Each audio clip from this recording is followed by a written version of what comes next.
拔剑，那就成全你。剑气纵横3万里，一剑光寒10九州。这怎么可能？根本就睁不开眼睛，难道是剑气吗？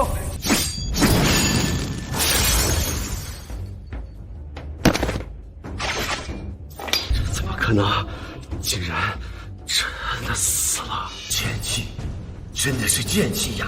杀人也无形，已经脱离了物质的范畴。跳的刹那，剑刃通过光的反射，爆发出万丈金芒。你们看，连砍断黑钢的宝剑都断了，更何况是肉体残骸。当今天下能锻造剑气之人，唯有一人。一人是谁啊？是谁啊？快说呀！哎呀，急死我了！那就是锻造之王。各位观众，国际冷兵器锻造大赛正在如火如荼地进行。本次终极对决将复刻各国传世名刃，最后的胜者究竟属于谁？让我们拭目以待。好，各国选手均已完成锻造，让我们有请各国选手亮相。岛国传世名刃妖刀村正。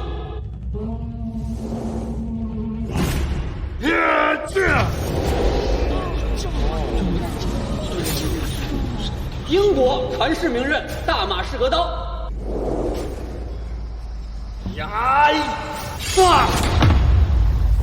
马来国传世名刃哥萨骑士剑。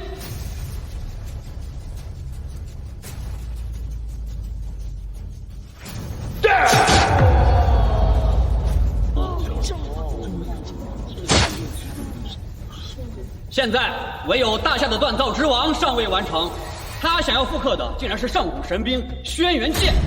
还缺点什么？到底缺点什么？哼，怎么可能？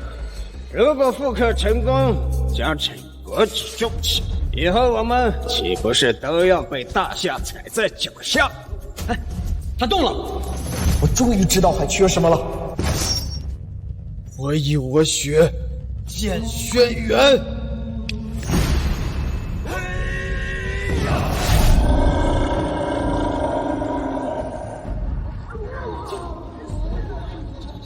成功了！他竟然成功了！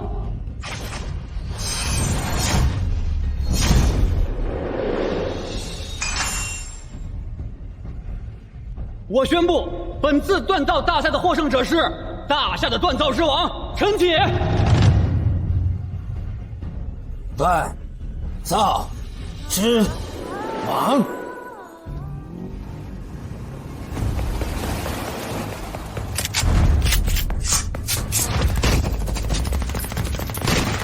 锻造之王，这才不怪我们国主将永无出头之日。给我追！他跑不远的。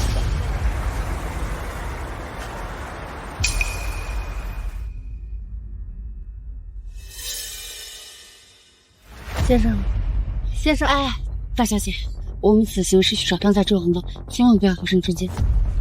这毕竟是一条生命，先行去医院。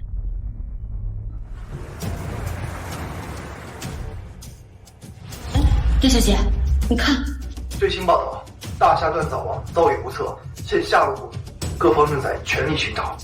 莫道，那个人也戴着这样的面具，难道是？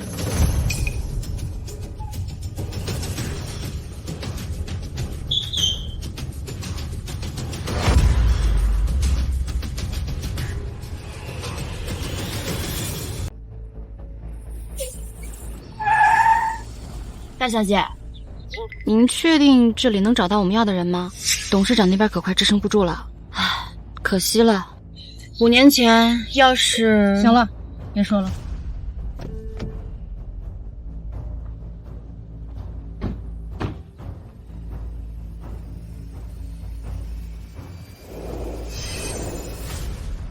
新一届锻造大赛再现风云，海城末世之女寻找锻造天才，只要拿下冠军，末世愿下聘5亿嫁女。哎呀，早知道不打那么好了，连个客人都没有，穷的都快揭不开锅了。喂，听说镇子上的刀具全都是你打的，你叫陈铁？厨具1000，农具2000，随便挑。这么贵？你杀猪呢？杀猪5000。看你这样子，你应该是学徒吧？把你师傅叫出来吧。你知道站在你面前的人是谁吗？他可是……打住！吹牛1万。你帮我打造七星刃，价格随意你猜。锻造七星刃可是参加锻造大赛的考核条件。材料在省城，只要你帮我打造一个比较锋利的匕首，我可以给你出这个5个亿。是他。成交。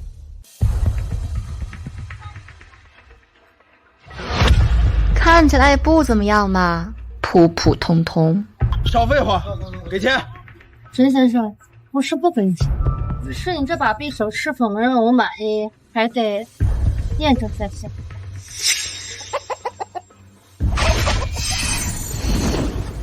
跟着那只鸡，你们就知道结果了。真是滑天下之大稽，我看大小姐头脑也是不清楚，竟然相信她的鬼话，一刀下去连根鸡毛都没掉。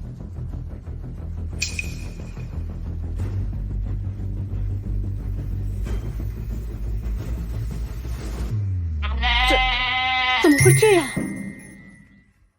这肯定又是陈天在使的，我是他弟弟吃的呀！我们宰了他无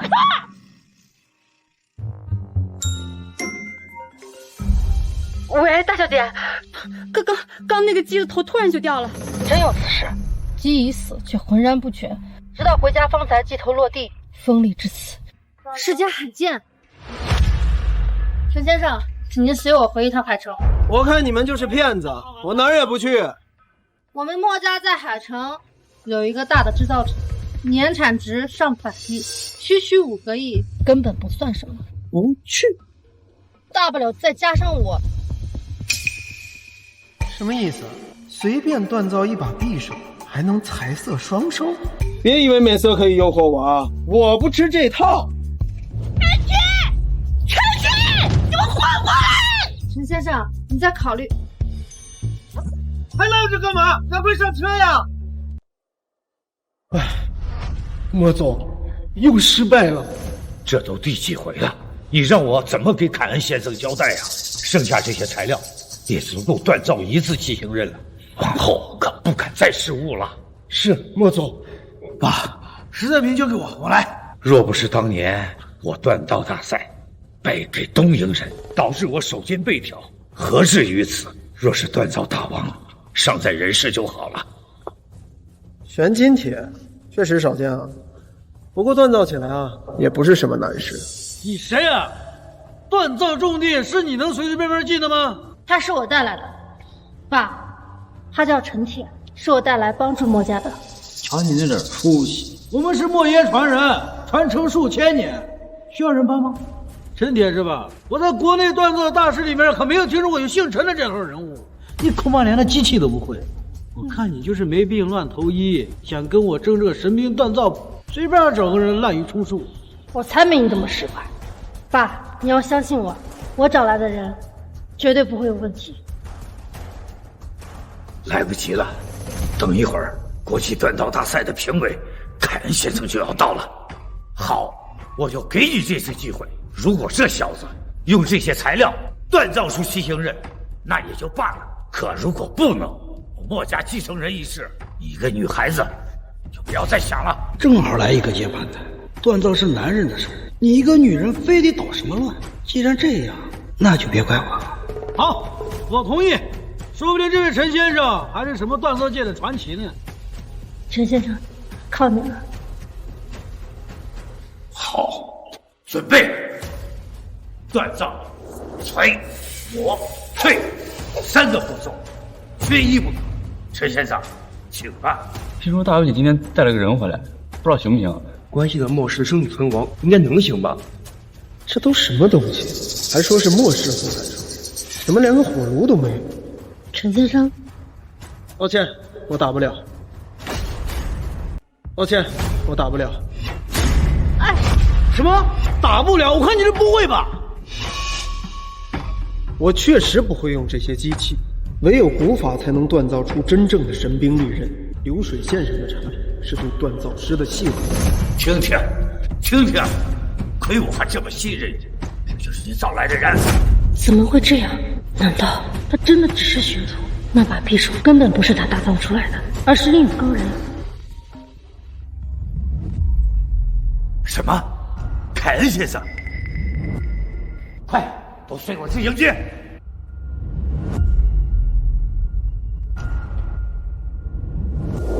罢了，看在你救过我一次的份上，就帮你一次。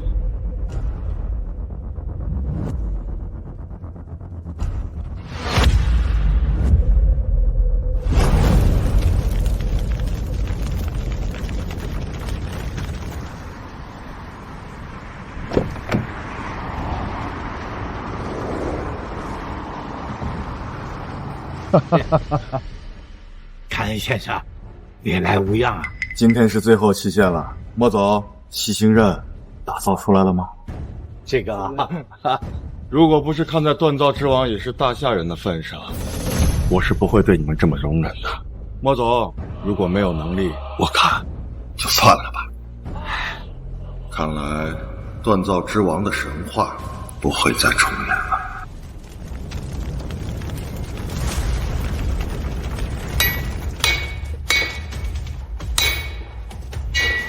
有人在断气，用的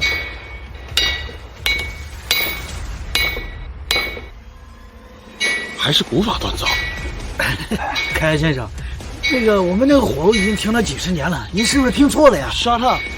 这是失传了数年的雷鸣锻造术，快带我去查包！哎，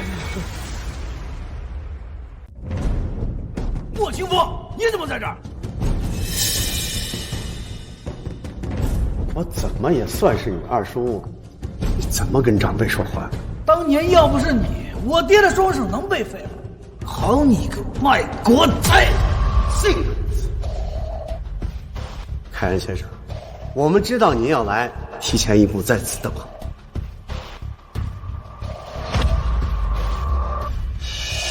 请过目。啊，他居然锻造出了七星刃！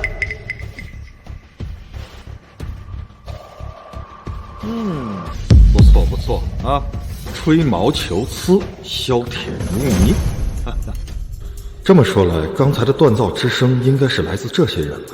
这些人中藏有绝顶锻造宗师，到底是谁呢？莫总啊，看来你莫家的人选已经确定了，参赛名额呢，那是能者居之。我看就算了吧。啊，不，凯恩先生，我们还有最后一次机会。哼，没机会了吧？我们来的时候，这小子还在打铁，该不会就是这么一坨东西吧？莫玄飞，你居然找了个乡下的瞎巴佬，你个臭打铁的，差点把我们害死！我没听错吧？你们竟然找了个乡下打铁的来锻造这么珍贵的材料，大哥，你脑袋进水了吧？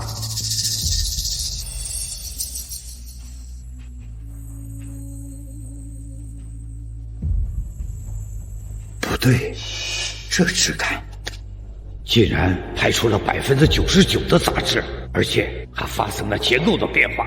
这是月季提纯，这不是废品，这是宝贝，这是宝贝！这也太假了吧！在场这么多锻器高手，你装也装得像点儿。我说大哥啊，我知道你不想认输，可你的表演实在太拙劣了。这纹路看起来的确有点不对劲。这可是千载难逢的好材料，只要找一个大师亲自操刀，足以打造出传世之作啊！一个半成品，至于吗？凯恩先生，莫氏虽然是我大哥当家，但实际上他是有名无实。这是我请来的3位锻造大师，保证能为华夏争光。可是嘛，如果我真的做到了，不知您是否能做主，让这莫氏的经营权归我？当然可以。不可，莫氏是我爸的心血，绝对不能落入狼子野心之手。请凯恩先生给我们一个机会，就算输，也要输得心服口服。好，正有此意。不过得有条件。什么条件？我要是输了，退出末世，另立门户；可我要是赢了，末世归我，还要废掉你们这一脉的双手，你还有你，都要废掉。老二，你过了，想让我末世在锻造线消失，你太狠了吧！就问你敢还是不敢？有何不敢？爸，好，我答应。既然如此，那我们就按老规矩，断气3道程序，锤、磨、淬分3场比试，第一场便是锤。好，开始。龙泉武大力，清魂。糟糕，怎么是他？刚才没发现。你看那个人怎么那么眼熟啊？龙泉第38代锤法传人，以锤法闻名天下。他的祖传龙泉锤法更是出神入化。莫清风，你居然找了一个之前的锻造大师，你也太不要脸了吧！谁规定不能请人？更何况要说请人，也是你们先请，只是请来了一个废物。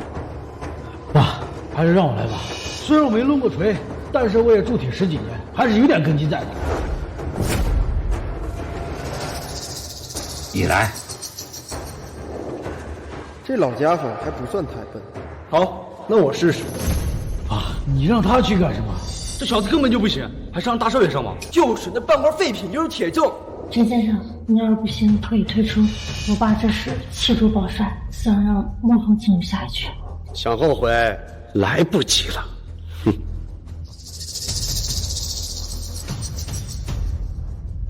那就1炷香的时间，比赛开始吧。那我可开始了。那是天外陨铁，质地无比坚硬，就算是最先进的锻造机，也要捶打上千次才能变薄。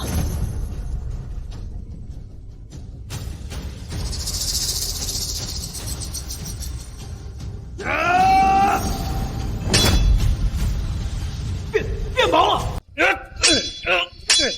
这就是龙泉锤法，接力打力无限蓄力啊！这太震撼了，简直就是力量和野性的爆发。果然，打起的男人才是最帅的。轻，太轻。林先生，怎么样？还是太轻。成哥，你还愣在那干嘛？再不开始我们就来不及了。千斤锤，现在还没有人拿千斤锤打铁呢。我没看错吧？就连牛大师也只用了500斤的锤，你算个什么东西？一个乡下铁匠铺来的垃圾，也想用1000斤锤锻造？不自量力啊！不自量力啊！现在可不是出风头的时候。年轻人，我提醒你一句，这可关乎到墨家的生死存亡啊！废物，你赶紧给我滚下来，别在这浪费时间。爹，还是让我去吧。稍安勿躁，我们看看他再说。看，你没看到那小子在干什么吗？1000斤锤，我们墨家数百年，有谁还能用他来锻造啊？行了，别长别人志气，灭自己的威风。他还没试呢，你怎么知道他不行啊？他要是行，我今天跪下来磕头叫爷爷。算我一个。牛大师和这种上蹿下跳、小丑一样的人较量，还真是玷污了大师的名号。那就睁大你们的狗眼，看清楚。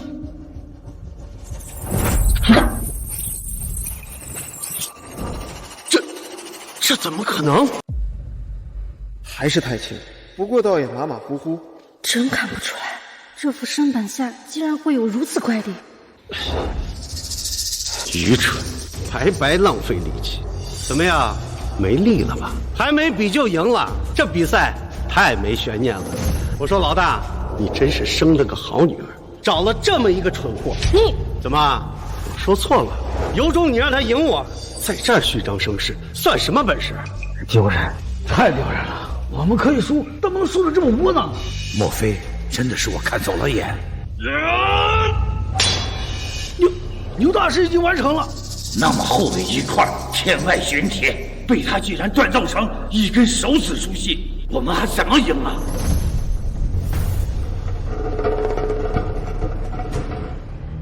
就算能挥动千斤锤，也来不及了。再说，就他这种体魄，又能挥动几锤？不用几锤，一锤足矣。毛头小子不知所谓，别说是锻造大师，即便是宗师，也不敢夸下如此海口。雷霆万钧！这是快瓦了！快瓦了！我的耳朵，我听见了打人声音。天哪，我的耳朵也流血了。啊，你没事吧？你们快看！我没看错吧？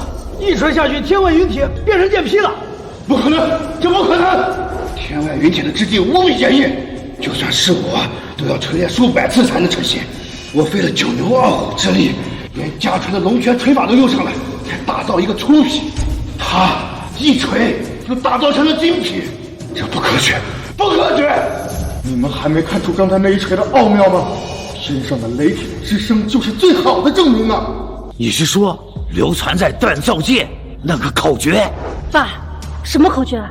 一锤百响，天生神力；一锤千响，虎啸龙吟；一锤万响，雷神降世。你是说刚才陈铁那一锤？没错，他那一锤相当于万次的锤打，看似简单的一锤，实则产生了共振，已敲打了上万次，因此才会有雷霆降世。他一个土老帽，怎么能有这种水平呢？我不信。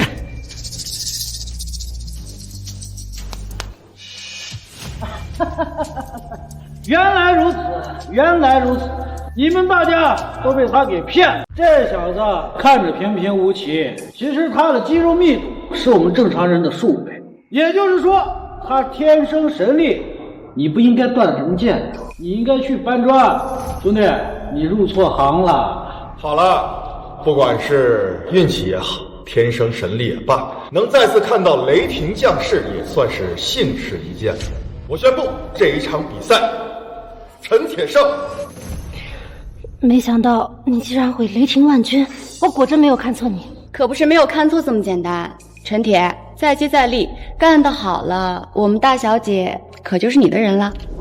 秃嘴！哼，这有什么稀奇的？不过就是农村来的，大力出奇迹那套，根本没什么技巧。说白了，就是他运气好。莫总，自称什么锻造大师，连一个乡村野夫都赢不了，我要你有什么用？不对啊，莫总，他绝对不是一个乡村村夫，一锤万响，连大宗师都做不到。这不仅仅是力气大才能做到的，他要调动全身的每一寸肌肉，掌握超高强度的发力技巧，不然全身都会崩溃。全大夏只有一人能做到，难道你是故意的？自己不中用，还想找借口？输了就是输了，他能是谁？难不成还能是锻造之王？那应该不是。你们也别得意，第一轮是你们运气好，找了这么个只有一身蛮力的家伙。接下来2轮，我要你们跪地求饶。输了还这么嚣张？哼！第2轮比拼的是打磨，锤打不过是形成剑劈，而打磨呢是将剑劈磨成真正的利剑，是锻造工艺中最不可或缺的一环。这一步考验选手心、眼、手3位一体的能力，是一件极其消耗精神力的事情。没错，真正的打磨大师都拥有极强的精神力，打磨期间一定要全神贯注，不能被外界打扰。优秀的打磨大师足以化腐朽为神奇，将锻造成果提升一个层次。没错，谁打磨了最光滑，谁便会获胜。现在比赛开始吧。那好，这第2局就由我来代劳吧。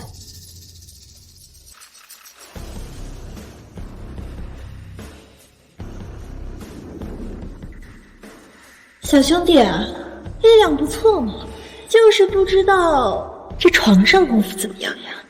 倘若赢了我，今晚我是你的了。你干什么？哪来的狐媚子？勾引谁呢？你们2个人起开！论打磨功夫，还得是我的技术独一无二，不像有些人空有一副蛮力，这打磨呀就跟男欢女爱一样，除了有力气，还得是有技巧。你小心点，这个人不简单。你给我让开！真以为自己是大师了，在旁边好好看着，什么叫真正的大师？你给我回来！你不是他的对手，听见没有？让你赶紧回来！我在女人面前从来没有输过，瞧好了。爸，你认识他吗？没猜错的话，她就是那个臭名昭著的女人。美女，我待会儿能把她打磨的跟你的身体一样丝滑。有这个光环吗？莫风，你不要受他影响。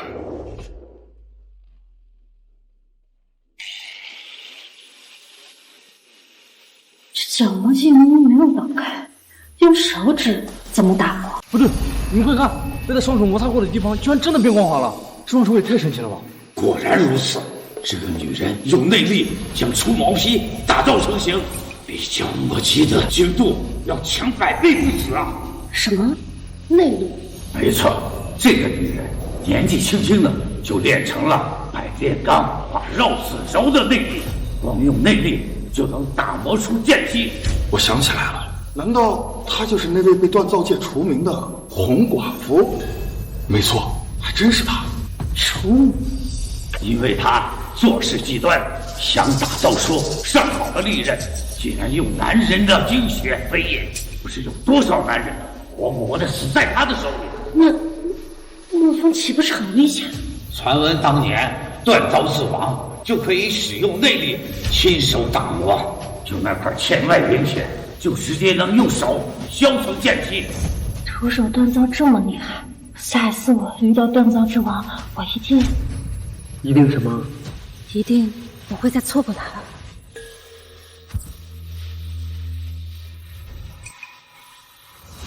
不好，快停手！喜欢这样吗？喜欢，喜欢。那这样呢？继续，继续。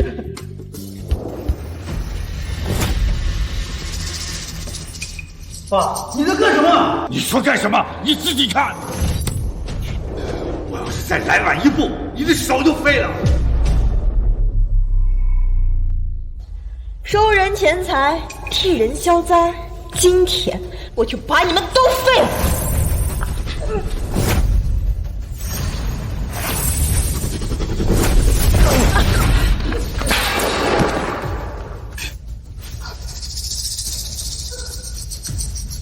干什么？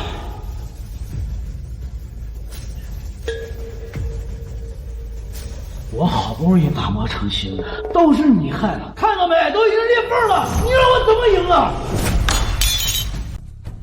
怎么回事？我也不知道，这对面好像有高手，我的内力竟然被反噬了，功力大损。莫总，这里邪门的很，我们走吧，走吧。废物！你让我往哪儿走？末世是老子的，我哪儿也不去。再说，我都赢了，为什么要走？是吧，凯恩先生？啊，的确，墨风打磨出现裂痕，残次品；红寡妇打磨光滑如镜，精品。我宣布这一轮墨清风胜。好，好，好，我本来稳赢的，都是你害的，你给我滚！我早就看他不爽了，成事不足败事有余，哪里显着你了？莫少，你一句话，我给他开瓢，赔5。你们确定让我走？瞅瞅你的德行，让你滚，你还赖着不走！我警告你，莫玄飞再不看，也不是你能染指的。陈先生，你没事吧？莫玄飞，你贱不贱了？你居然为了一个废道歉！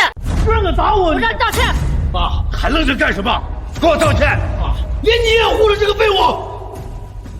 这个不识好歹的东西，你自己看看，你都干了些什么？你给我看看，仔细给我看看这个！一个破残次品，有什么好看的呀？你给我滚出去！爸，我们现在是1比1票，下一场很重要。可笑，前2局我就是跟你们玩玩，接下来我就要认真了。我保证，末世是我的，你们兄妹俩的双手也是我的。末世怎么除了你这样的无赖？真是我们末世祖宗的无耻！说别的没用，一切都要靠实力说话。你好了，他说的没错。先生，谢谢你刚才施教。行，老子比儿子懂事。握手。正好，你去检测室把它检测一下。好了，这最后一局也是锻造的最后一步——淬炼。任何成品品质的好坏都看着最后一步，淬炼的好，品质就能脱胎换骨。所以这一步需要2位选手，一主一副。淬炼完之后，比拼谁的更锋利，谁便获胜。那么，开始吧。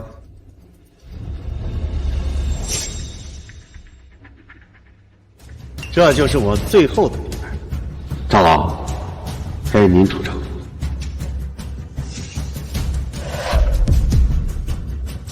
有冷遇是怎么回事？罢了，今天老朽就让你们这些晚辈知道知道淬炼的真正奥义。请问前辈是何方高人？高人谈不上，不过倒有一点小小的本事，赢你们不在话下。长头露尾，一把年纪了，有本事回家等死去啊！参加什么比赛？不可无礼。无知者无畏嘛。等一下，这位老者看着有点面熟啊！啊，我想起来了，他是第1届世界锻造大赛的冠军赵无极。他是第1届世界锻造大赛的冠军，真的假的？第1届锻造大赛距今已经30多年，那时候就是冠军。现在是30年后，那他的淬炼工艺岂不是达到了炉火纯青？老二，你这可请来的是一位锻造宗师，你这分明是以大欺小。你没规定不准请宗师，我早就说过，今日我必赢你。没有把握，你以为我会来挑战吗？区区1届冠军还不足以震惊，我还有另外一层身份。另外一层身份，其实我还是锻造之王的师傅。什么？锻造之王的师傅？师傅？我什么时候多了个师傅？不过这老家伙看起来倒是有几分眼熟，到底是谁来着？你以为锻造之王为什么会独霸锻造界？就是因为赵武。可以说，如果没有赵武，就没有锻造之王。现如今，锻造大会在即，锻造之王又杳无音讯，我请来赵武再次出山，就是为大夏争光。爸，你们这次麻烦了，别说是我，就算我们请一个宗师来，也赢不了他。现在认输还来得及。我说莫宣飞，你又不是不知道，锻造协会会长之子早就对你有意思，我是真不忍心废掉你这双妙手。你到底想说什么？如果你乖乖跟我走，可以保证给你们一家3口留一条活。你做梦！他就是个变态，我死都不会嫁给他。爸，你听我的，你先走，让我留下来跟他拼命。快走！或许还有一线希望。陈先生，你愿意为小女打助理吗？家主，这一局关系到末世生死，应该您来当副手啊。小姐的淬炼工艺首屈一指，但副手需要把持火候，需要一个经验老道之人。他空有蛮力啊，根本办不到啊。请先生出手。这怎么跪下了？莫总这么高傲的一个人，竟然给一个下来的蛮牛下跪。唉，这又是何必呢？陈先生，现在是我们莫家生死存亡最后一局，你要是愿意帮我的话，我莫玄飞发誓，我愿意嫁给你。莫玄飞，疯了吗？你可是锻造的女人。先生，这个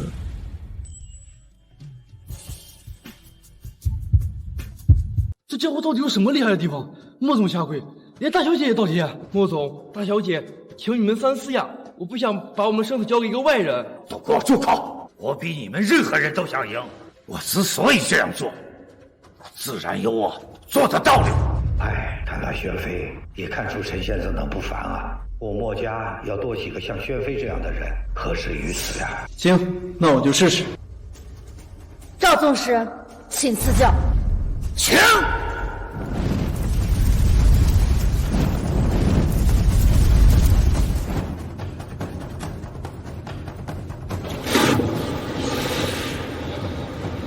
这怎么会这么寒冷？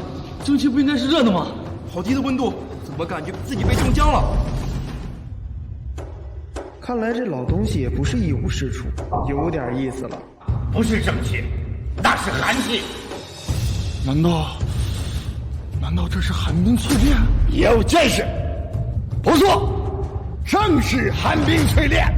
这一局你们输定了。莫总，到底什么是寒冰淬炼啊？我们都是用水来淬炼的，难道用寒冰也可以来淬炼吗？寒冰淬炼能让金属瞬间冰冻，达到淬炼的终极奥义，使得金属内部发生脱变。就算它是一块废铁，在这一烧淬炼下，也能淬炼出一块上等的好材料。寒冰淬炼，它不是锻造之王的淬炼术，他们怎么也会？你们能亲眼看到寒冰淬炼，也不虚此行了。太可怕了！这世界上竟然有这么厉害的淬炼！大小姐怎么还没有开始淬炼？在等什么呢？还用说吗？知道自己必输无疑，所以连淬炼都不敢淬炼了。本来就是残次品，在赵宗师寒冰淬炼的压迫下，怕是已经绝望了。你有什么资格指责他？面对寒冰之炼，除非是锻造之王，没有人能赢了他。看来赵宗师淬炼完了，光华如镜，寒芒四射，这是我见过最好的宝剑。罢了，我们输了，认输。哪来的那么容易？不敬长辈，给你点教训。侄女儿还不弃剑？难道你想一起冻成冰雕吗？这火候不够，怎么淬炼啊？现在不是火候的问题了，宣飞，我们输了。我们没有输。不自量力，那就别怪我不客气了。宣飞，快升开！罗霍已经灭了，我们败了。我们还没输。冥顽不灵，那就别怪我了。真的要输了吗？可是我不甘心。陈先生，交给我吧。哈哈，我没看错吧？他只是个副手，也敢上场？我还以为他是个摆设呢。淬炼可是个精细活，一个只知道满脸的乡巴佬也懂淬炼，也配挑战淬炼宗师？陈先生，你下来吧。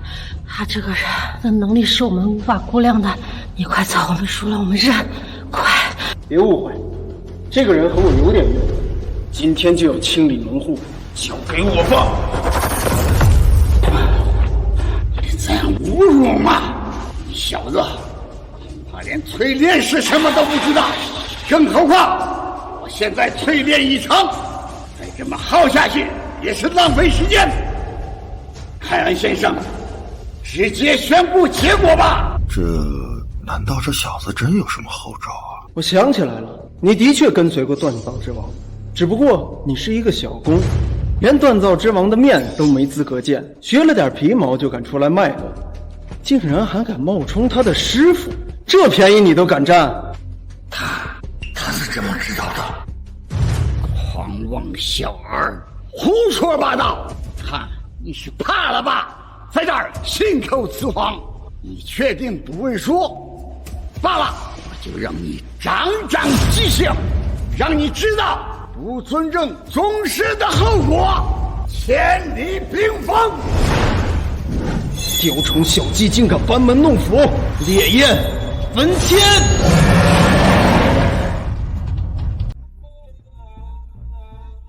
我操，这简直不可思议！这块半成品真的是陈铁打造的？密度、精度、硬度都属于传世级别啊！奇迹啊！只有传说中的雷鸣锻造之术才有如此造诣。等等，雷霆万钧，陈铁的雷霆万钧。这么说，陈铁是锻造之王？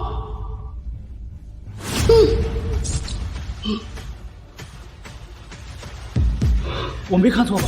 这居然是锻造界最顶级的淬炼术——焚天淬炼。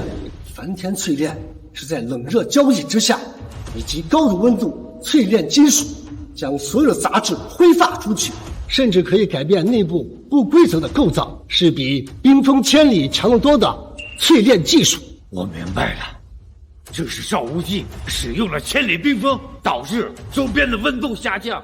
在此情况下，使用烈焰焚天，事半功倍。赵无极不仅没有破坏宝剑，反而他帮了我们一个大忙。不可能！你怎么会烈焰焚天？这不是烈日焚天，一定是在作弊。这一定是火龙出了问题。凯恩先生，我要试剑。好，既然双方已经淬炼完毕，那就进行最后一步，试剑。赵董事，你有把握吗？可别给我掉链子。放心吧，那小子只是虚张声势。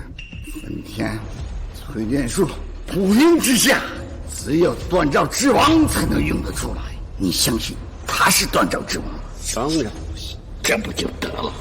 而且我对我的淬炼术绝对是有信心。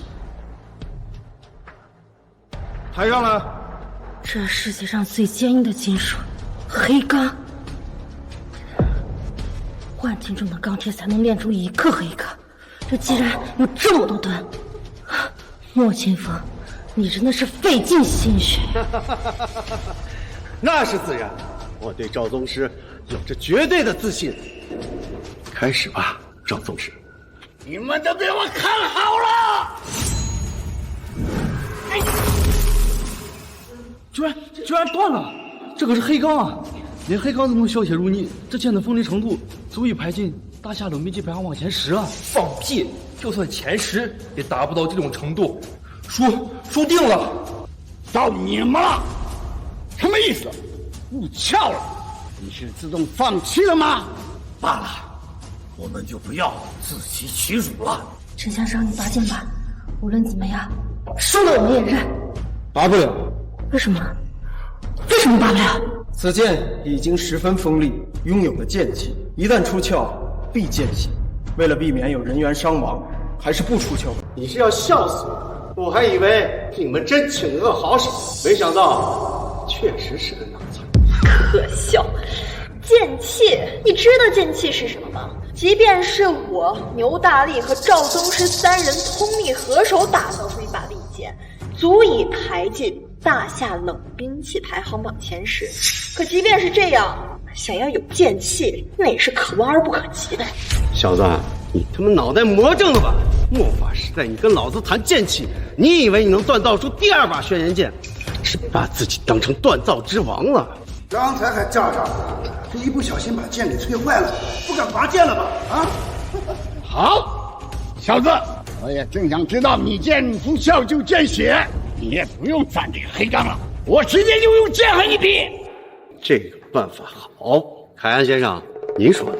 当然可以，只要双方都同意。国际冷兵器大赛也有同样的规矩。你还真想找死！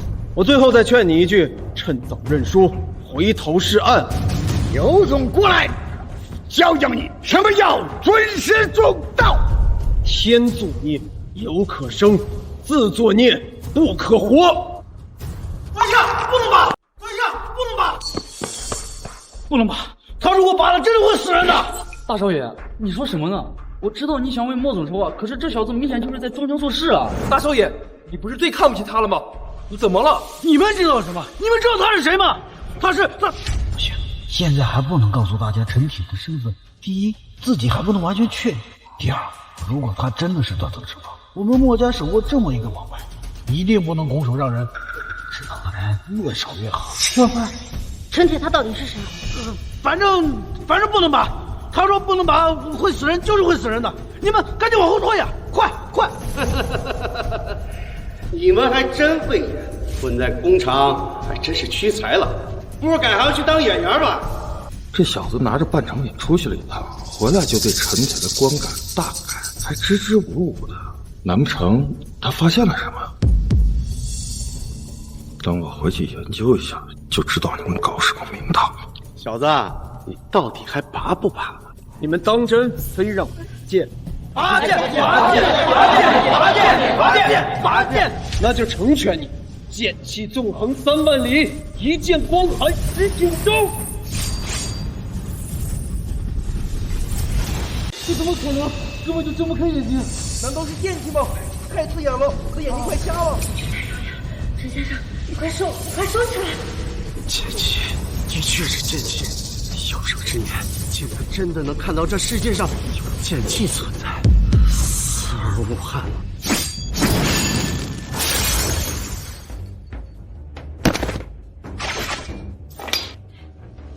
你们看，赵无极，这怎么可能？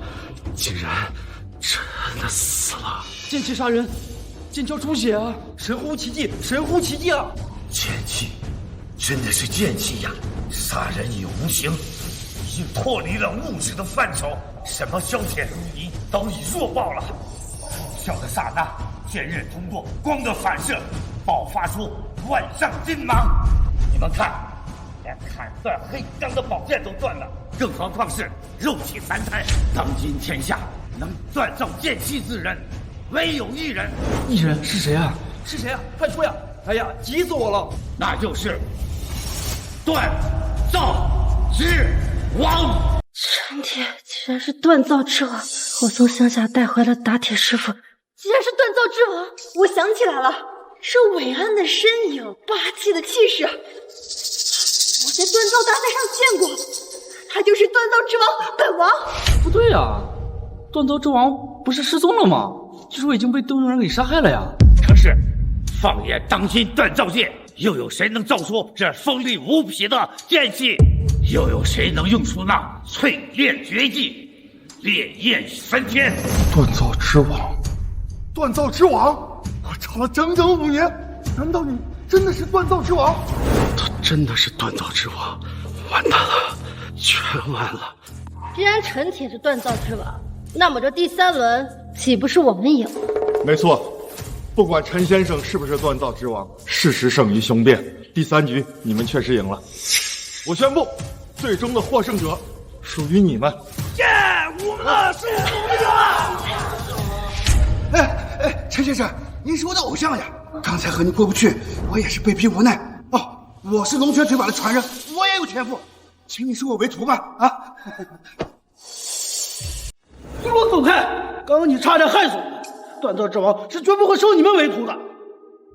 嘿嘿嘿嘿，陈先生，你看我怎么样？你收我为徒吧，毕竟我们是同一个阵营的人。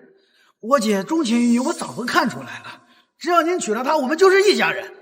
我自己做主，把我们墨家的神奇锻造斧赠送给您，你看怎么样？我从未见过如此厚颜无耻之人。真要说收徒，肯定非我莫属。奴家愿意拜入陈先生门下，支持侍奉，夜夜努成。锻造之王怎么没反应？他不会不是锻造之王吧？陈铁，你是锻造之王吗？锻造之王？我不是锻造之王，不可能啊！只有锻造之王才能打造出这种剑气，那不是你还能有谁呀？就是，您就不用谦虚了。我一开始对你的无视，请您不要见怪。谢谢你帮我保住了墨家，非常感谢。姐，还是你眼光最好。好了，其余的事待会儿再谈，现在该办正事了。老二，你输了。你想怎么样？与我兄弟一场，本来不该这样。你自行了断吧。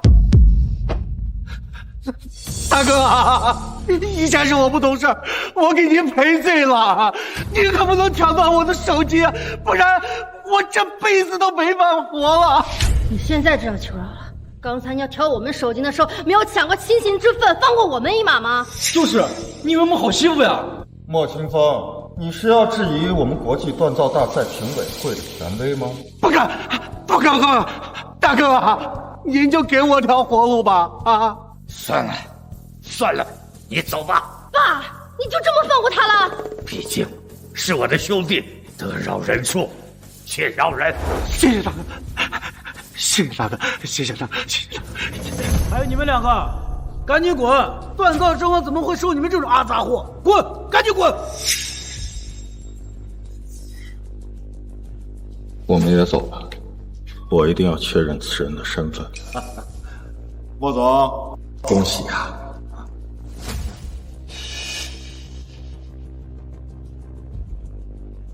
这是邀请函，您收好了。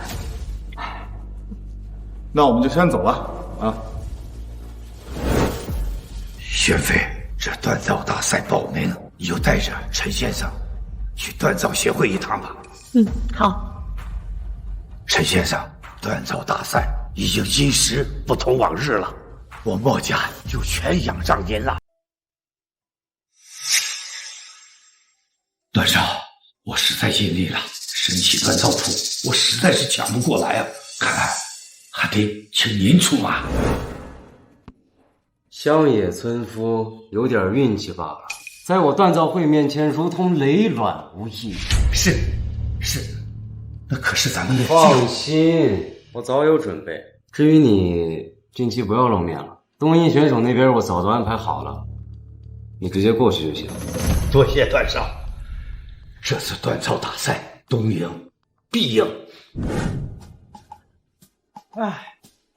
希望段家你能公事公办吧。是那个供奉轩辕剑的段家。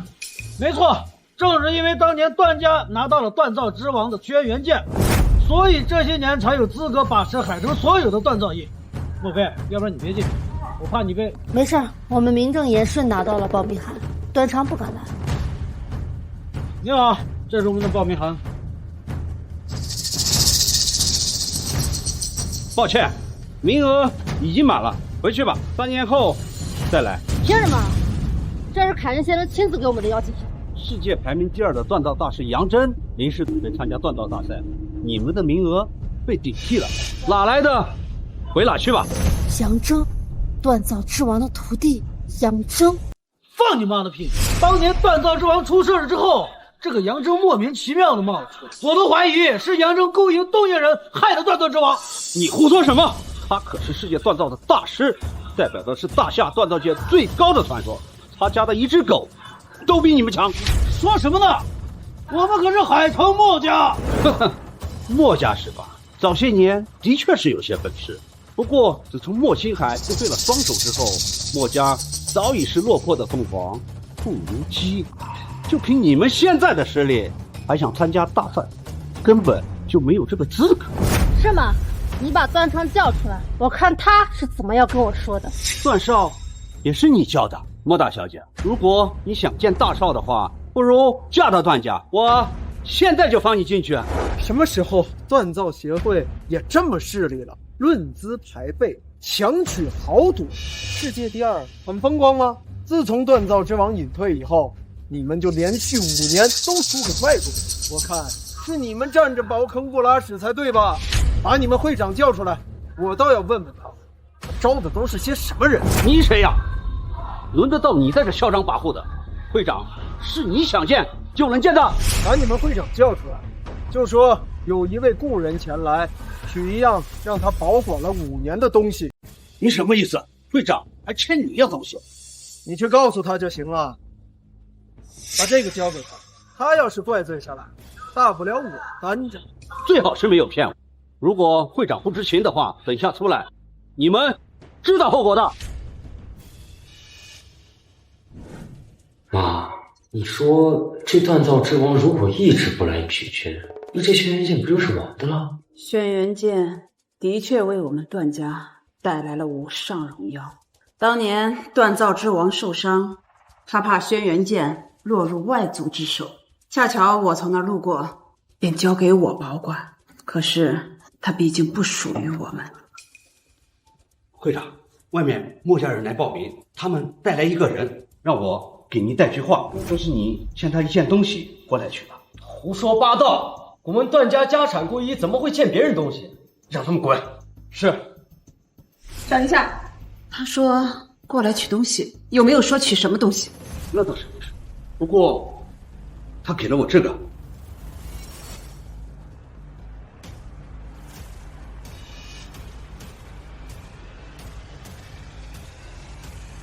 随我来一趟。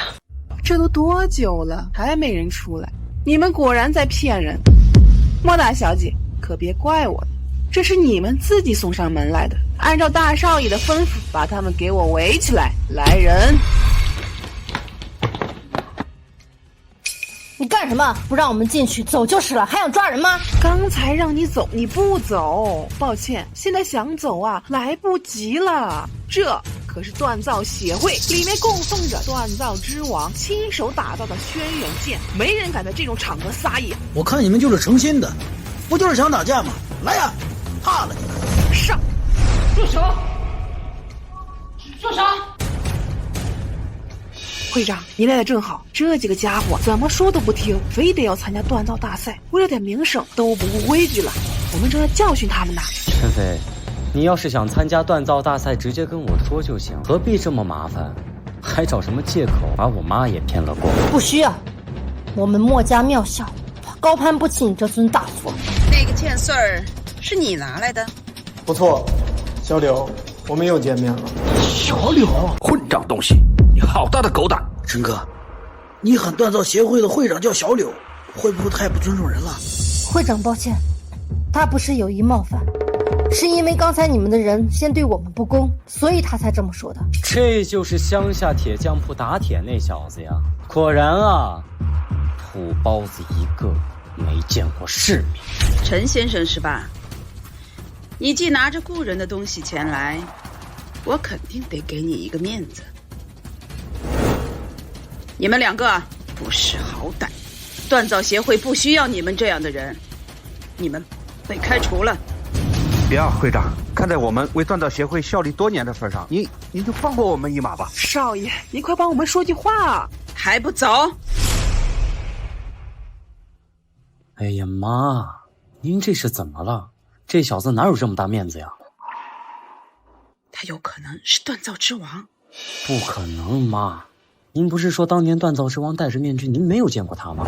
可他那个剑穗儿，锻造之王当年受伤严重，很有可能已经死了，不然早就让他们来取轩辕剑了，何至于等到现在？这小子，万一只是碰巧捡到了呢？也有道理。我的东西可以还我了吧？两个人我已经开除了，已经足够给你面子了。至于那一件东西是锻造协会的，恕不奉还。轩辕剑落到我手里，想要我拱手让人，别做梦。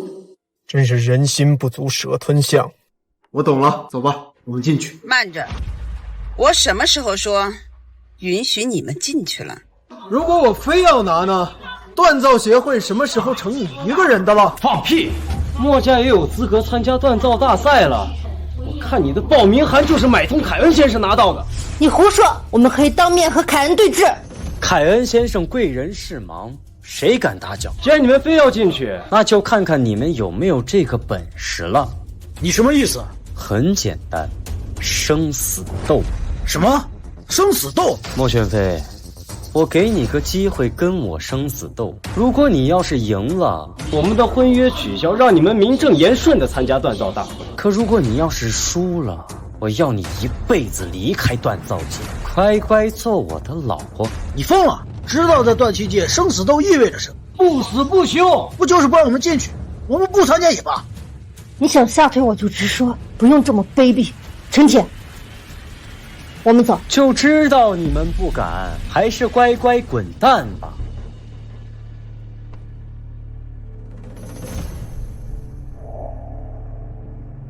谁说我们不敢？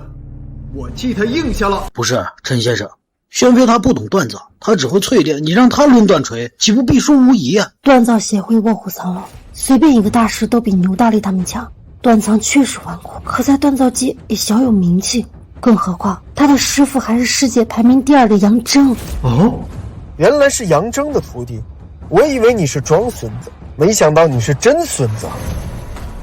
杨征是我徒弟，按辈分的确是我孙子辈。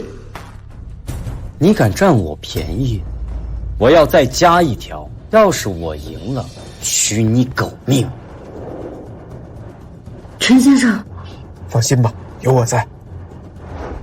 我的东西可不是那么好拿的，霸占我东西的人要付出应有的代价。清场，摆阵，我们走。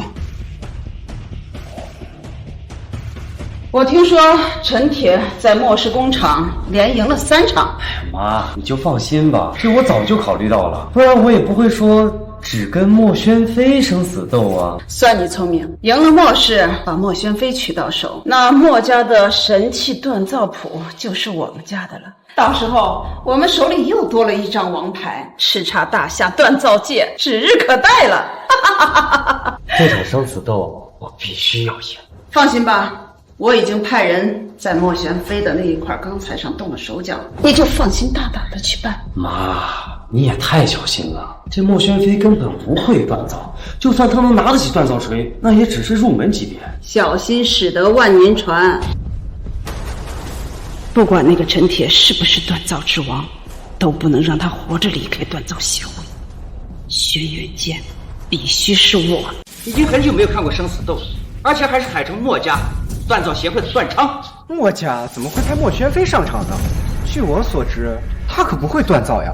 莫氏一家3口，莫青海负责锻造，莫风负责打磨，而这个莫宣飞专攻淬炼。是啊，我也很纳闷，这个莫宣飞看起来柔柔弱弱的，我看连锻造锤都拿不起来吧。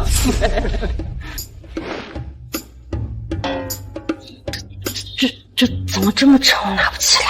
莫宣飞，你不是在跟我开玩笑吧？你连100斤的锻造锤都拿不起来，你拿什么跟我斗？要不要给你换个按摩锤啊？啊！我连锻造锤都拿不起来，怎么赢啊？陈哥，我姐是不是跟你有仇啊？你这么害怕？会长大人来了，会长好。本场生死斗由锻造协会见证，在场的诸位也都是我大夏锻造界的大师乃至宗师级别的人物，也请大家一起见证，保证生死斗的公平公正。参赛者可以用桌面上的各类钢材打造一柄武器，不拘泥于形式。打造完毕之后，能撼动轩辕剑者便是胜者。轩辕剑，会长竟然拿出轩辕剑当验证对象，我这万一伤了轩辕剑，那该怎么办？这可是锻造师傅留下的国之重器。伤到轩辕剑？你在开玩笑吧？哪怕是动摇轩辕剑1分1毫，都已是非常不容易了。好，现在我宣布生死斗正式开始。我连锻造锤都拿不起来，贸然同意这个生死斗，我是不是太冲动了？不是太冲动，是我们太蠢。明知道是激将法，我们蠢的还要去答应。我相信陈铁，这不是相不相信的事，是我们根本完不成。别着急，锻造最忌讳的就是心不静。我教你一句口诀，你一边学一边锻造。我没听错吧？现学现卖，你们是有多看不起我呀？别管他，听我的，手握千斤锤，举重若鸿毛，心手须合一，天地降雷霆。手怎么自己动起来了？我举得起千斤锤了，而且心如鸿毛啊！这太不可思议了！我没看错吧？这可是千斤锤，千斤锤呀！刚才可拿不起来，怎么那小子念一段口诀，怎么就能拿起来了？我还是头一次看见美女打铁呢，视觉盛宴呀！香汗淋漓，我见犹怜呐！你们是怎么做到的？你在干什么？不要分心，还不赶紧开始！拿得起千斤锤又如何？能锻造又如何？我让你们看看，什么才是真正的锻造奥义。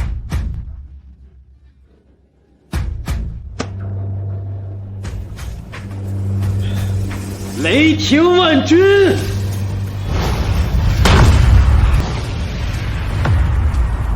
雷霆万钧，那可是锻造之王的绝学。杨征既然连雷鸣锻造术都交给段昌了，不，火候远远不够，只是产生了些许雷电缠绕，最多就是个初级锻造水准。不错，就算是初级水准，也足以完胜。这群蠢货根本不知道赢的关键在哪里。一方面是在于锻造技术的强弱，另一方面是在于武器样式的选择。哎，快看，段昌的锻造已经快要成型了。呀，这锻造速度也太快了吧！这造型哦，我知道了，青龙偃月刀。不错，正是青龙偃月刀，这一锤下去足有万斤之重，撼动轩辕剑，轻而易举。段昌果然聪明，选择锻造青龙偃月刀，势大力沉。这要是选择一把剑或者一柄刀，的确很难发力啊。不仅如此，你们看，这把刀周围有雷电闪烁，还在不断驱除杂质，这武器足以参加世界锻造大赛了。不就是青龙偃月刀吗？我也可以。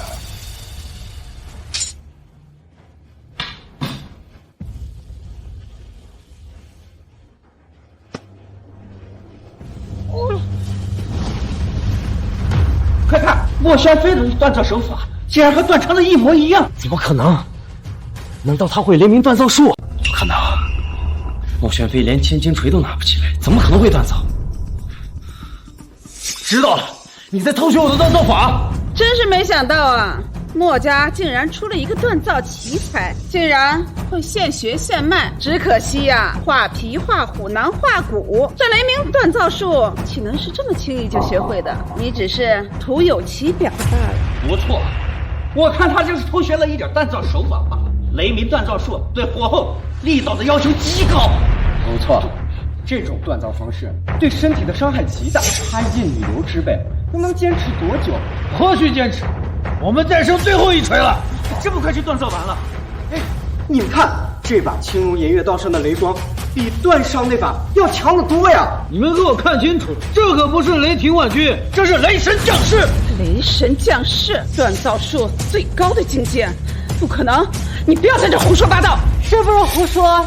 眼见为实，成败在此一举，平心精气。手握千斤锤，举重若鸿毛，心手须合一，天地降雷霆来了！雷神降世！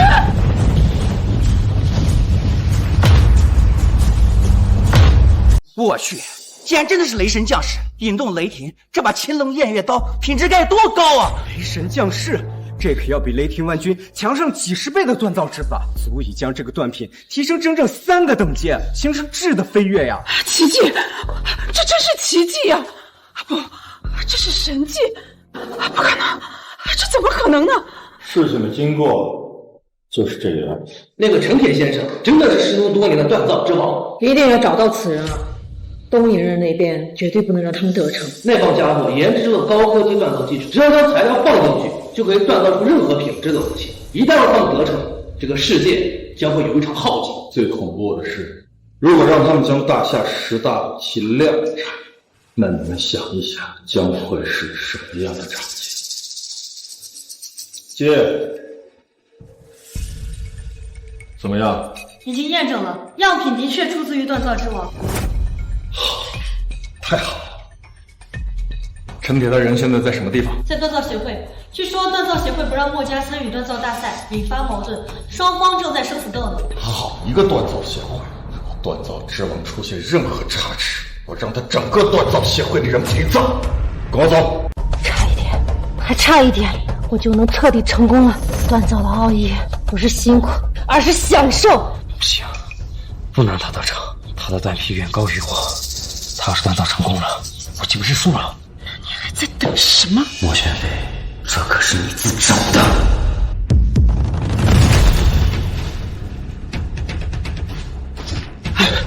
怎么样？没事吧？我的武器，我的武器，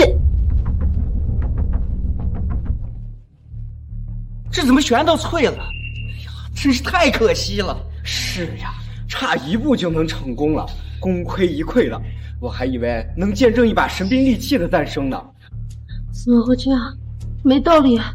我就剩下这一块边角料了，怎么办？刚才还好好的呢。是你们在材料里动了手脚！放屁！材料是由锻造协会亲自选定的，这么多人见证，怎么可能动手脚？我看就是他莫宣飞学艺不精。雷鸣锻造术本就难以炼成，他还想雷神降临，简直是痴心妄想。肯定是遭到反噬了吧？有道理。既然双手不老实，那留着也没用。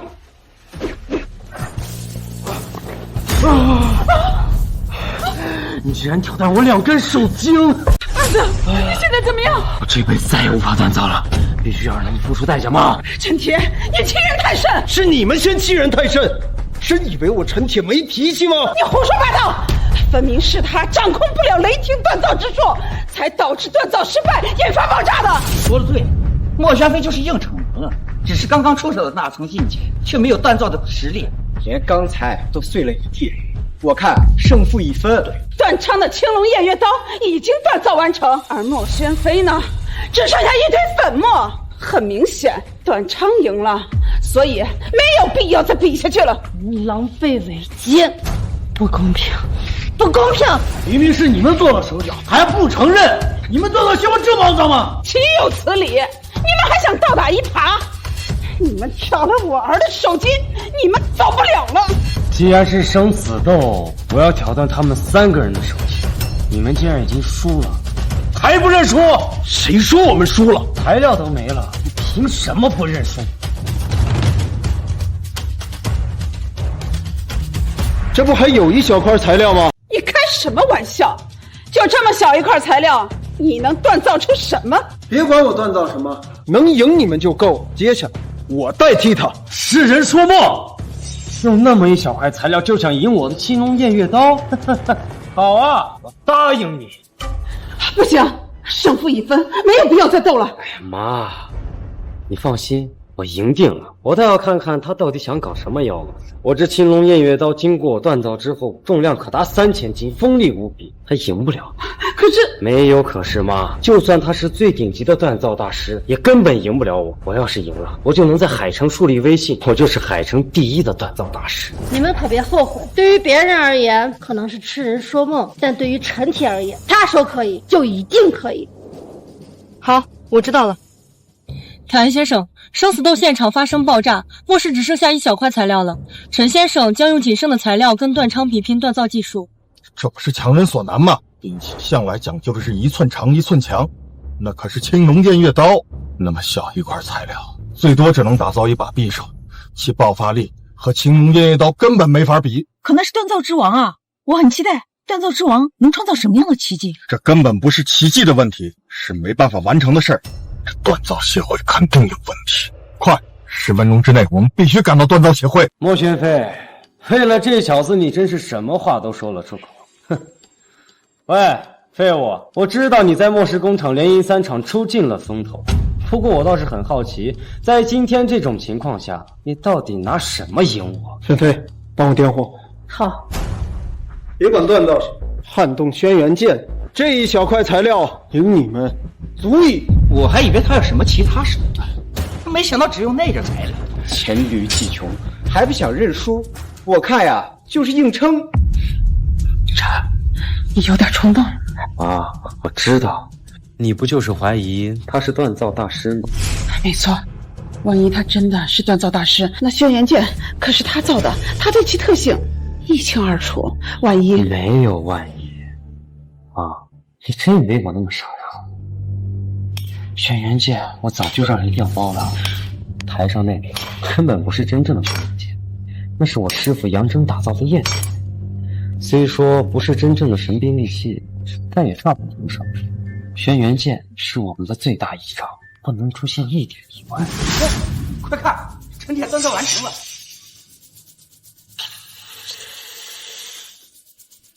锻造完成，开始比试吧。我没看错吧？还真是把匕首。匕首呀！区区一把几两重的匕首，妄图撼动轩辕剑，你找死！废话真多。谁先来？算了，我就让让你，我先来，免得说我的青龙偃月刀欺负人。青龙偃月刀势大力沉，但想破坏轩辕剑恐怕也难。放心，根本破不了。轩辕剑可是锻造之王打造的上古10大神器，哪怕是在上面留下一丝裂痕，都已经很厉害了。陈总，靠这把匕首真的能行吗？让他们先来就对了。如果是我们先来，他们就没有出手的机会。喂，废物，狂要有狂的本钱，用一把生锈的匕首就想和我的青龙偃月刀比，你也太可笑了啊！陈哥，这匕首都生锈了，你这是要自暴自弃吗？你看刻板上有条龙，它像龙，它又不是真龙。哎，行了，别多说了，开始吧。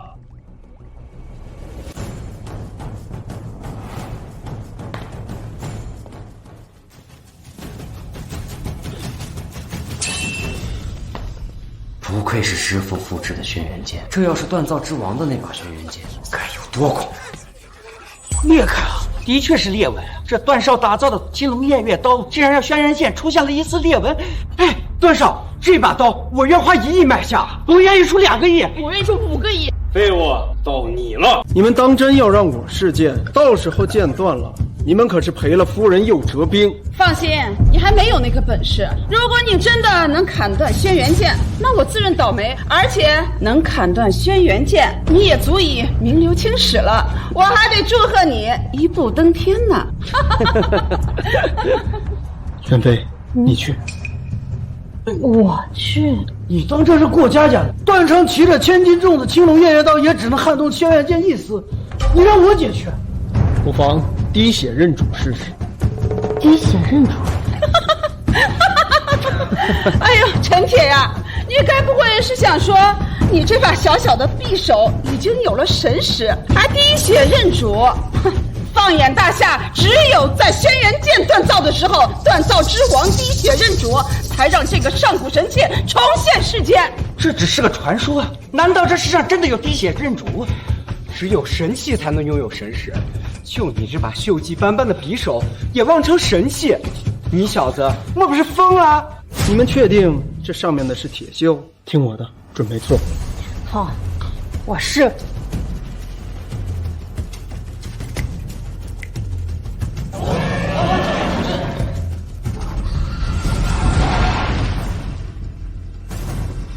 啊！这匕首真的出龙了！这他到底是怎么做到的？这是练戏法吗？就是现在。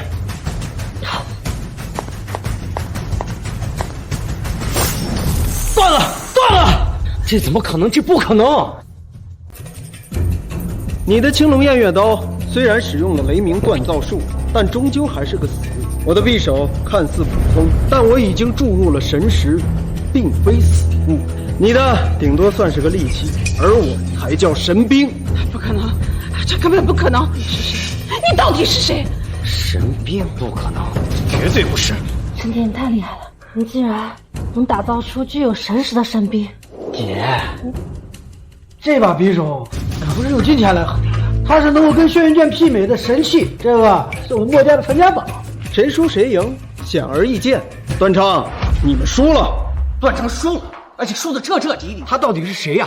能把兵器锻入神识，这技术巧夺天工，远超一般的锻造宗师。陈铁，谢谢你，我就知道你能赢的。要不是他们在你的材料里面动了手脚，刚刚你用我教你的口诀，就已经足以战胜他们。这么说来，那材料真的有问题。锻造协会竟然包庇亲属，这公平何在？公正何在呀？没错，锻造协会沆瀣一气，狼狈为奸。都给我住口！谁再敢侮辱锻造协会，我打断你们的腿！段昌愿赌服输，以势压人，算什么本事？诸位，输赢自有公道，我们承认段昌是输了。妈，听我说完，他们毁了轩辕剑，轩辕剑乃是我们的国之重器，这就是对锻造之王的大不敬，是对我们大夏锻造界的挑衅。什么意思？我作为锻造协会的会长，绝不会让你们活着离开。刘一雪，是你说拿轩辕剑作为评判的标准，现在看来是你的阴谋。今天我们无论输赢，你都不会让我们活着出去。现在才反应过来呀，晚了！来人呐！你们也不要怪我，我是在为大夏锻造界除害。轩辕剑乃大夏的国之重器，你们毁了国之重器，本就应该是死罪。你放屁！是你们要求生死斗，还说轩辕剑是世界的筹码。对，可是我没有让你毁了它。你作为海城的锻造会会长，公报私仇，你就不怕国际冷兵器委员会怪罪吗？冷兵器委员会，他们忙锻造大赛还忙不过来呢，哪里会管一个小小的海城？他们不会来的。谁说我不会来？陈先生，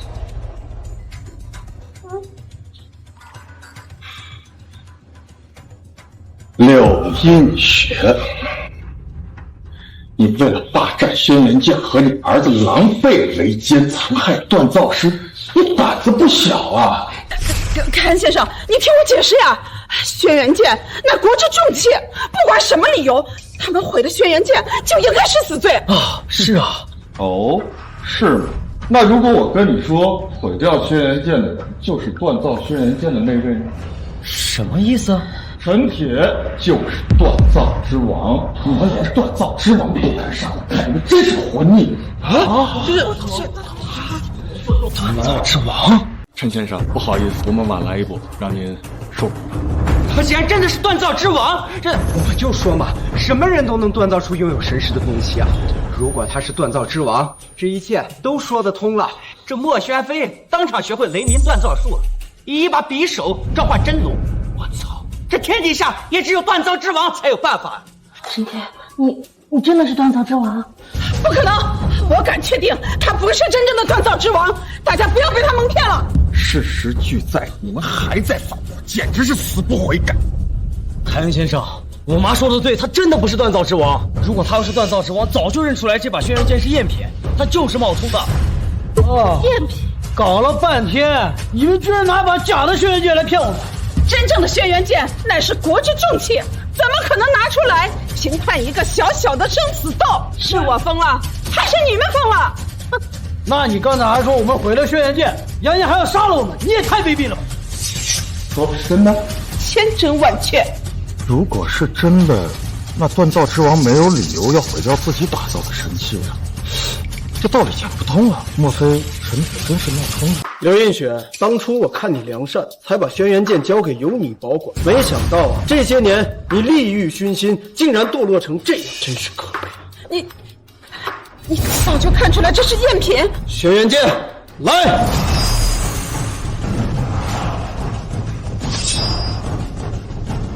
轩辕剑本质未曾饮血，今天我看要破例了。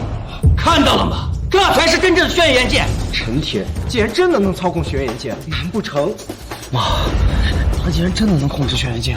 刘映雪，事到如今，你还有什么话可说？真的完了，可笑！我真是太可笑了。一直以来，我是锻造之王的恩惠才有了今日，可是我今天竟然因为贪心企图杀死他，独占轩辕剑。看来你真的是锻造之王。姐，你是不是笨了？难道你不相信凯恩先生说过的话吗？你不相信凯恩先生，你也得相信轩辕剑呀。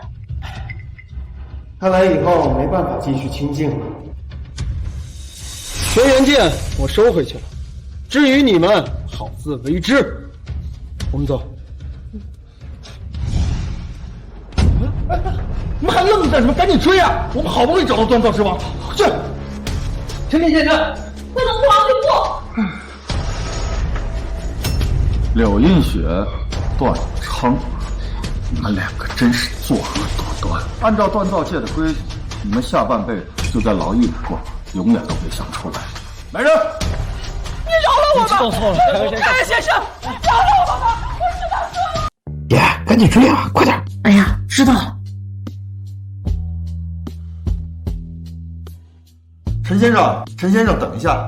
陈先生，不知道您下一步有什么打算？我已经帮助墨家拿到了参赛资格，接下来我准备继续修炼锻造的技术，同时查一下当年把我出卖给东瀛的到底是谁。不用调查了，我知道是谁。你知道？陈先生失踪了之后，这么多年来，我一直在调查当年出卖您的人是谁。这个人就是杨铮。杨铮，大夏新一代锻造大师的代表人物，段昌的师傅，更是这一届锻造大赛的热门选手。陈先生，我知道杨铮在什么地方，我还可以带您找他报仇。是说世界锻造大赛？没错，锻造大赛还有2天就要举办了。杨征投靠了东瀛人，他想要帮东瀛人拿到这次锻造大赛的冠军。而且，你们知道他这一次的帮手是谁？谁？就是你二叔莫清风。莫清风，他竟然不知好歹，加入东瀛。看来东瀛人是下了一盘大棋。莫清风倒也算了，他是什么德性，我们墨家最清楚不过。可这杨征不应该呀，他可是陈哥的徒弟。是我养了个白眼狼，都是我的错。这不是你的错，是杨征利欲熏心。他和莫清风一样，为了利益能出卖任何人，出卖大夏，连猪狗都不如。先生，作为国际评委会的代表，我邀请您参加这次锻造大赛，其实还有个目的。什么目的？你们有所不知，东瀛人之所以参加这次锻造大赛，是因为他们研发出了一种高科技的锻造机，只要将锻造材料放入其中，就能够自动锻造出所需要的武器。那不是3D 打印吗？没那么简单，他们锻造出来的武器，甚至可以媲美轩辕剑。那岂不是说，只要东瀛人想，就能锻造出无数神器？这不乱套了吗？如今杨征加入了他们，更是如虎添翼。说白了，他们能用高科技锻造出神器，就是因为有了杨征的技术支持。如果没有杨征的话，他们空有高科技也毫无用武之处。那个杨征才是罪魁祸首。可恶！所以恳请锻造之王参加锻造大赛。恳请锻造之王参加锻造大赛。好，我参加比赛。太好，太好了！有了您的加入啊，什么东瀛，什么杨征啊，都是土鸡瓦狗。我们先走了。哎，莫小姐，请留步。怎么了，凯恩先生？陈先生是这次锻造大赛的希望，莫小姐，你放心吧，我会照顾好他的。不，我不是那个意思。我研究锻造之王这么多年，知道锻造之王一直卡在瓶颈，无法突破，这也是他隐居的一个原因。如今我发现了如何突破瓶颈的方法。什么方法？莫小姐知道干将莫耶吗？唯有男女结合，阴阳交汇，才能打造出最强利器啊！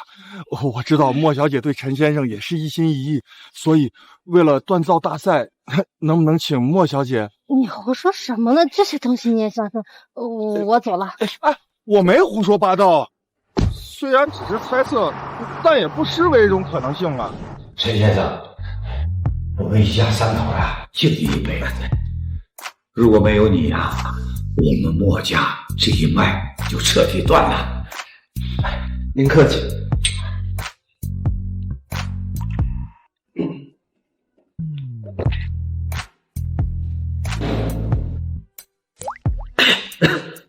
慢点。这陈哥喝酒。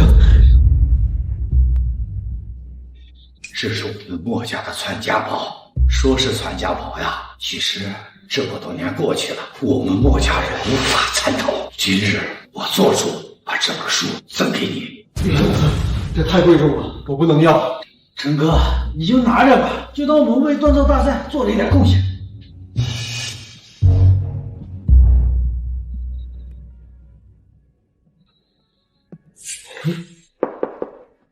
不对呀，这里没有金属的质感啊！拿个火盆啊！快拿火盆！哎，好。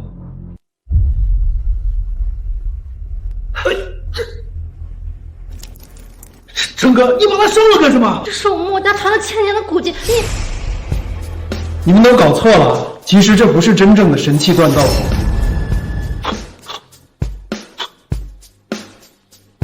这块铁板才是上古10大神器锻造术。看来我知道这次比赛要锻造什么。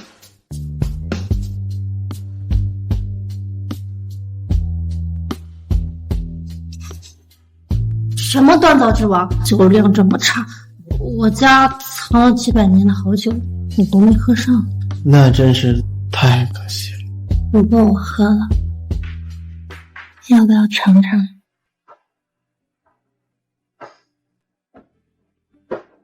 怎么尝啊？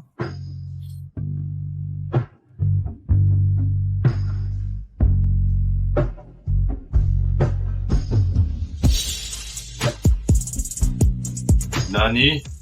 锻造之王竟然还没死，他命可真大。杜编剧，这一次的锻造大赛是东瀛统治整个锻造界最好的机会，你我联手肯定是没问题。千万不可以让陈铁败了好事。当然，既然段苍已经废了，那就由清风君代替他的位置，代表大夏参赛，最好闯入半决赛。倒是没问题，可万一碰上那个陈铁，没事儿，我有安排。锻造对于新晋要求极高，据我所知，他这些年一直隐藏在锻造小镇。锻造小镇，那就给陈铁一个下马威瞧瞧。观众期待的世界锻造大赛正式开始了。最新消息，曾经蝉联世界锻造大赛冠军的锻造之王宣布隆重回归。锻造之王不是传闻死了吗？他真的回来了？当然，锻造之王5年前创造了上古神器轩辕剑，那么这一次他又将带来怎样的神话呢？让我们拭目以待。锻造之王来了，还有东瀛代表团也来了。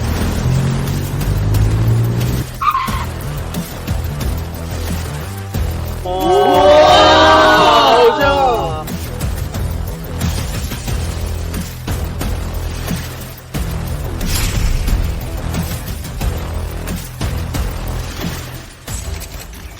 杨真，他不是锻造之王的徒弟吗？竟然加入了东瀛代表团，这是要上演师徒大战吗？陈铁，你的面具呢？怎么以真面目示人？杨真，忘恩负义，少年寡耻。今天我们要光明正大的打败你。不，莫小姐，你们大夏有句古话叫做长江后浪推前浪，我们都赢锻造技术，首屈一指。杨真替我们参加比赛，那是他的荣誉。你们该不会真的以为这个半吊子能成功吧？陈铁可是蝉联锻造大赛5届冠军，你们就等着认输吧。杨正，我只问你一句话：为什么背叛我？为什么背叛大夏锻造界？为什么？因为我不想一辈子做一个打铁的，我更不想一辈子给你当学杂工。这个世界上就只能有一个锻造之王，那就是我，杨正。陈铁，你在锻造小镇隐士5年，过得很舒坦吗？喂，给你看点东西。你绑架了锻造小镇的人，你无耻！你们到底想干什么？代价，只要锻造之王肯乖乖听话，我不会把他们怎么样。你是想让我放弃参加比赛？不，锻造之王回归，那可是天大的噱头。我们要赢了你，还能增加我们都赢冠军的含金量。你卑鄙！代价，只要锻造之王肯自断双手，我就放他们。自断双手？那我们还怎么比赛？机会已经给你们了，既然你们不听。喂，我记得有个悍妇，经常欺负锻造之，那就先杀了他，给锻造之王出口恶气。不要，我答应你。陈铁，村民是无辜的，锻造小镇的人对我都很好，尤其是那个追着我砍的大神，要没有他，我都活不到现在。挑断手筋这种事，我最擅长。欺师灭祖，你不得好死！不得好死的是你们，师傅，对不起了。要动手就动手，别废话。陈铁，欢迎大家来到世界锻造大赛的比赛现场。我左边的这一位是国际锻造协会的总理事凯恩先生，右边的这一位是世界工业协会的理事长麦斯先生，而我是本次锻造大赛的主办方周丽。接下来将由我们3人作为代表入驻评委席，参与评审。那么话不多说，让我们有请第一组参赛选手，来自夏国的陈铁和缅国的索温。我做主，我做主，我做主。锻造之王的手怎么了？开玩笑吧，这手受伤了怎么比赛啊？陈先生，你的手没关系，我可以继续比赛。锻造之王，看来你的呼声很高嘛。不过你这双手尽废，拿什么和我比？难道用你那双脚吗？啊！不过我确实在街上见到过有双手尽废的乞丐用双脚表演才艺。啊，你也给大家表演一下才艺？混账东西！不许你侮辱锻造之王！就是锻造之王，就算用脚也能赢得了你。放心，赢你连脚都用不到。什么？狂妄！我可是缅国最强的锻造宗师，虽然这是第一次参加锻造大赛，可我的实力绝对不比你们在场任何一个人差。你敢看不起我？你等着瞧吧！有自信是好事儿，只是可惜你遇到的是我。好啊，我倒是要看看你个双手尽废的废人怎么有。大夏有一句古话，只要功夫真，铁杵磨成针。那么我们的第一场晋级赛比的就是锻造难度最大的针类武器，谁锻造的更细，谁便晋级。这可是非常考验锻造技术，陈铁连手都废了，这该怎么处理啊？是啊，这如果是锻造一柄寻常的武器，锻造之王也许还能勉强应付。可是这，锻造之王也太倒霉了，这一上场就遇到这么难的挑战。两位如果没有异议的话，我宣布第一场晋级赛正式开始。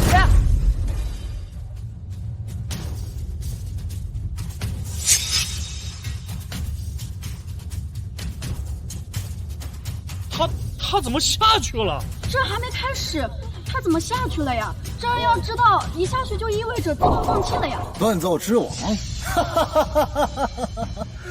哎呀，我还以为你有多大的能耐呢，原来就是一个装腔作势的废物。你这是认输了？我还没开始呢，这赢的也太轻松了吧！陈先生，你这是干什么？比赛已经开始了，机会只有一次，你这么做就意味着被淘汰了呀。我已经锻造完成，为什么不能立场？锻造完成了？陈铁，你在开什么玩笑？你在锻造台上分明什么都没有。你再仔细看看呢，看不到是你们眼神不行。欺人太甚呀你！你以为顶着一个锻造之王的名号就可以胡说八道吗？评委会，我申请镜头回放，我敢打赌他的锻造台上根本什么都没有。好，请工作人员进行高清镜头拍摄。看到了吧？是不是什么都没有？放大10倍，还是什么都没有啊？对呀，我眼睛都快看瞎了，这的确什么都没有看到呀。放大100倍，开什么玩笑？就算是放大到1000倍、10000倍，他还是什么都没有，他就是在胡说八道。凯恩先生，我看陈铁已经主动放弃了，就不要让他胡搅蛮缠了。不应该，再放大1000倍看看。够了，你是在戏耍我啊？他连锻造锤都没有拿起，拿什么锻造武器？我抗议！高清镜头只能放大1000倍，陈铁，你还有什么可说的？那就放大10000倍看看。1万倍，这也太扯了吧！1万倍，那不得用显微镜来看？我就听陈先生的，放大1万倍。竟然真有一根银针，这不可能，这怎么可能啊？天哪，竟然真的有一枚银针，这已经不是巧夺天工了，这是神乎其技呀！怎么会这样？他是怎么做到的？我记得《末世神器锻造谱》有记载，锻造的最高境界能让金属随心所欲的锻造，念头所至，可断万物。难道这个陈铁已经达到了锻造的最高境界？如果陈铁真的达到锻造师的最高境界，那上古10大神器岂不是可以重现世间了吗？太耸人听闻了吧！他竟然连手都不用，他就可以锻造东西，简直太不可思议了！我就知道，你太棒了！锻造之王，锻造之王！对，现在轮到你开始锻造了。我锻造个屁！我这是在自取其辱。我想过大夏的锻造术会很恐怖，但没想到会如此恐怖到骇人听闻的地步。我这一辈子怕是都赶不上锻造之王的一根毛啊！我认输了，你们玩吧，这太欺负人了。陈铁，接下来比赛继续，有请大夏选手莫清风对阵金国选手朴智勇。陈铁，接下来的比赛越来越激烈，你的手废了，能坚持得下去吗？只要再给我1个时辰，我的手就可以复原。是说手筋条断还能复原？我修炼的是金属签名力，再配合你们家的神器锻造，我现在已经练成了万无可断，手筋自然可以复原。4强已经全部决出，半小时后将进行半决赛。Yes， 清风姐，看你的！好，我知道了，我这就告诉陈铁。我爸已经到了锻造小站，而且把孙女都救了出来，你就放心的比赛吧。学妹，陈先生，莫清风，你又想玩什么把戏啊？学妹，我错了，我怎么也没想到陈先生达到了如此恐怖的锻造境界。你在墨家工厂的时候也是依靠一个志存，要不是我爸一念之仁，你以为你还会出现在这儿吗？我也是被逼的呀，他去动员人威胁我，不按照他们说的做，就杀我的家人啊！陈先生，你定要赢得东营，夺得冠军，为我大夏争光啊！你真是这么想？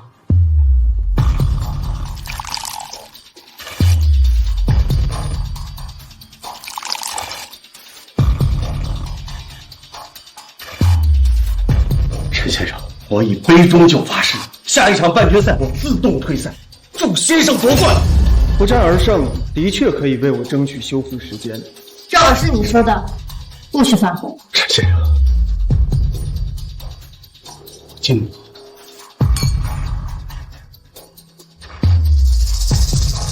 陈铁，双手不好受吧？没有双手的辅助，我就不信你一直保持万物皆可断的境界。万物可断，需要消耗大量的内力，的确不能随便动用。这个就不用你操心了，说不定下一场我们就不战而胜了。好啊，那我拭目以待。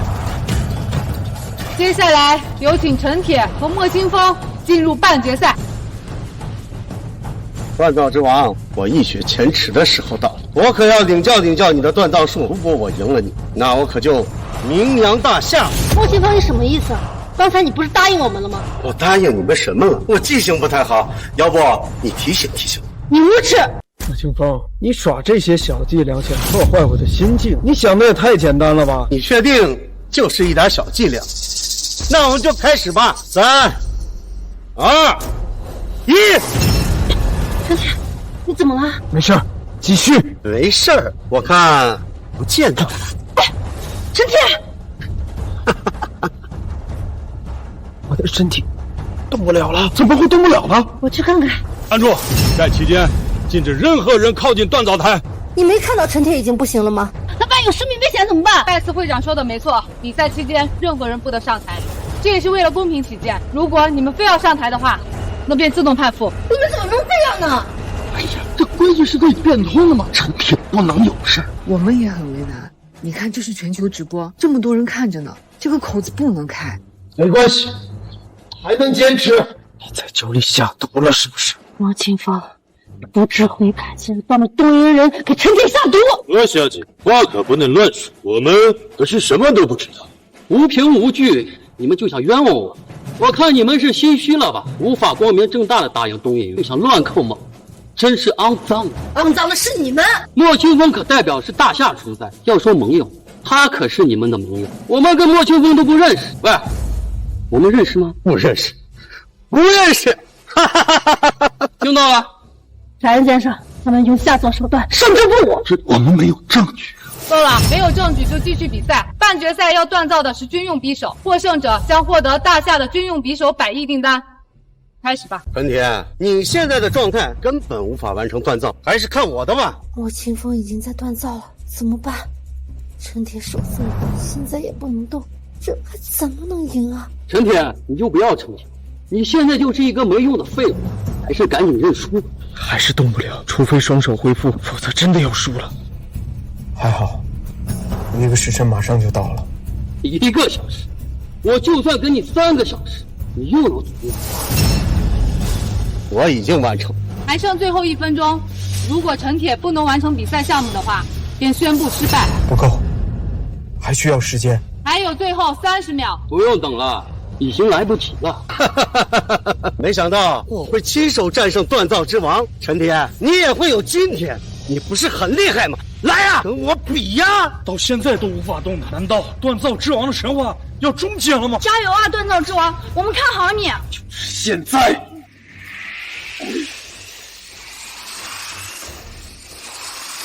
他的手好了，怎么可能？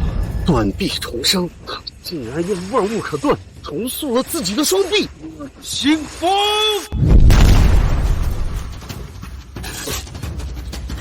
就算你恢复了又能怎么样？已经没时间了，你来不及了。还剩最后3秒，3、2、1，万物可断。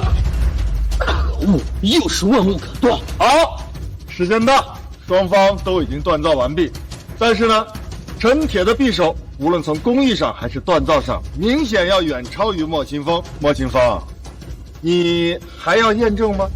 验证？我验证个屁！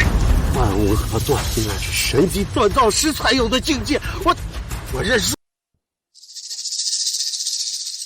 好。好啊，莫清风，原来真是你下的药！监控和酒杯残留物的毒素结果已经出来了，来人，给我把他抓起来带走！对不对？杨正，救我！我救，全都救，都是他们让我做的！不是，他在心可伺候，这个人和我们没有半点关系。我要求比赛继续。由于没有确切证据证明东瀛选手和莫清风的关系，我宣布比赛继续。接下来，让我们有请东瀛代表杨铮和越国选手阮世龙。我认输，5比了。这可是半决赛，你要是赢了就能直接进入决赛，你确定要认输吗？我确定，我见识过东瀛的高科技，我自认不是他的对手，所以我放弃比赛。你们看见没有？这就是我东瀛锻造术的厉害之处。高科技锻造机器和锻造大师强强联合，所向无敌。既然阮世龙认输，我宣布决赛人选由东瀛选手杨铮对阵夏国选手陈铁。你怎么这么俗啊？你上去跟杨铮消耗一下也行啊。决赛将要锻造的武器是……等等，锻造这些个平常的武器，对于我来说太没有挑战。陈铁，你敢不敢跟我比锻造神器？你说什么？你要跟我比锻造神器？我知道你锻造出过轩辕剑，你不是一直看不上我，我今天就要光明正大的打败，跟你比赛锻造神器，而且还是上古10大神器。什么10大神器？这是真的假的？这可是前无古人后无来者呀！我们这场比赛也来得太值了吧？10大神器重现人间，杨铮，你确定没开玩笑吗？我当然确定，我只是怕有些人他不敢应战。陈铁，你不要上他们当，他们早有准备，锻造一剑都是极限，更何况是10剑，没有人能做到，他们靠的是机器。没关系，答应开始最后的比赛吧。陈铁，冷静。放心，我有自己的打算，不会输。锻造出一柄神器已经是你的极限，而我不同，时代不同了。我现在有锻造器加持，再加上我的个人锻造能力，你一定来人，给我推上来。只要提前设定想要打造武器的样式，然后把所需要的材料全部加进去，再加上我雄厚的内力，就可以打造出10大神器。不会吧？有这么神奇？该出现的还是出现了，锻造之王可全都看你的了。如果你输了，那将会是锻造界的末世。锻造开始！我要让你们看看我杨铮真正的实力。我以锻造器为武器，以我全部的内力为燃料，一定可以打造出10大神器，称霸整个锻造界。他在抽空全部的内力，再这样下去，他会被吸干的。锻造机确实是高科技，但毕竟是死物，神器需要注入神识，10大神器足以掏空他所有的精神力和内力，即便他拼尽所有全力，也只有那么一丝可能。这小子纯粹就是个疯子。Yes， 干得很好，杨铮，你再加把劲，然后整个锻造界交给你证明，你就是锻造之王。10大神器，出，给我出！难道他真的能锻造出10大神器？杨铮，你怎么回事？你快起来！不行，我不行，我做不到，我做不到，不可能！你说过你可以的。我错了，我们都错了。我看到了神器的恐怖，那不是高科技可以达到的层次。拼尽全力，却是窥探到了一丝。10大神器太恐怖，我差得太远了。这个世界上，没有人可以铸造出10大神器，是吗？那你看看，这是什么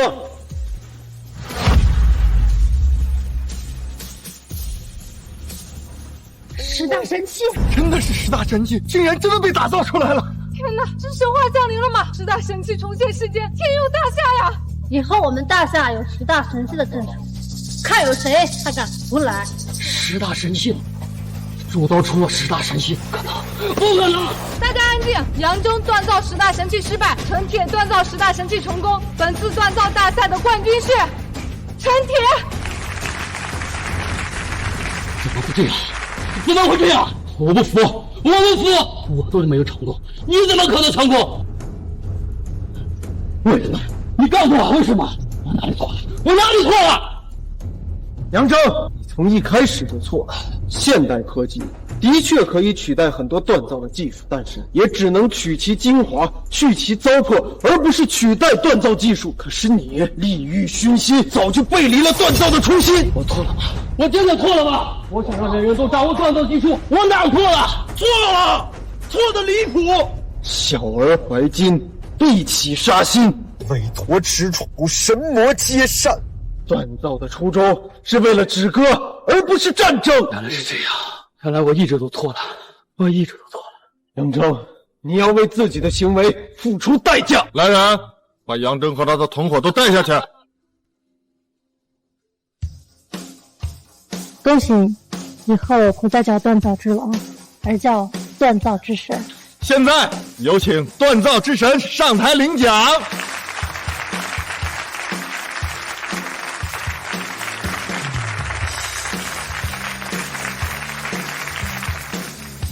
锻造之神，锻造之神。